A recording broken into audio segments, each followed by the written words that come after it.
Quand Macron disait en mars 2020 que nous étions en guerre, il avait raison pour une fois. Et il aurait dû préciser à ce moment-là qu'il était en guerre contre le peuple de France.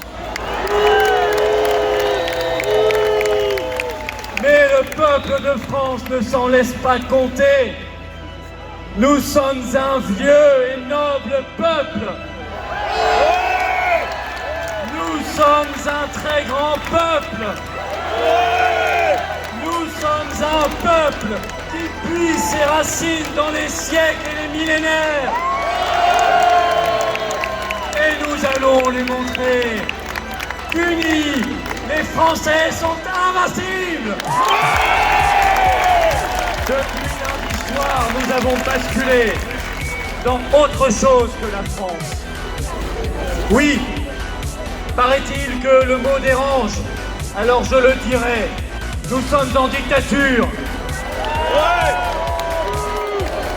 Oui, nous sommes en tyrannie. Oui, quand on est le chef de l'État et qu'on assume qu'il y a deux systèmes de droits différents pour les mêmes citoyens d'un même pays, oui, cela s'appelle l'apartheid. Et si cette vérité dérange les belles âmes, qui sont en fait des âmes pourries de corruption, alors je le dirai et le redirai.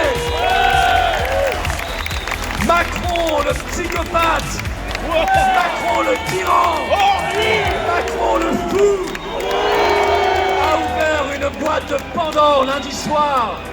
Et vous les voyez tous s'engouffrer. Vous voyez déjà les démons qui s'en échappent.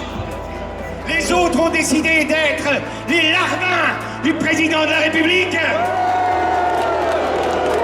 Aussi, citoyennes et citoyens, il ne nous reste plus qu'une seule solution, puisque l'Assemblée nationale ne veut pas destituer le tyran. Il faut que ce soit le peuple de France, tout entier, qui le fasse. Il livre une guerre sociale au peuple de France. Regardez, si vous avez le courage de vous infliger ça. Regardez la télévision.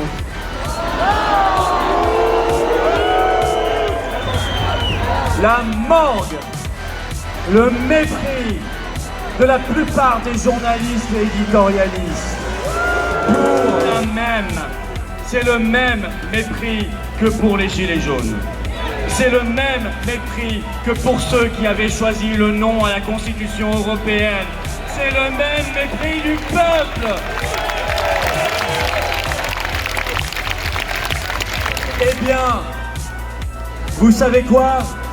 Aujourd'hui, les gueux sont en colère et les Gaulois sont réfractaires.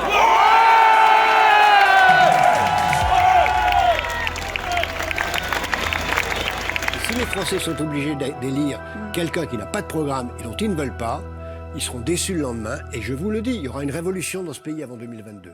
Il y aura une révolution dans ce pays. Donc tout ce qu'on fait ici...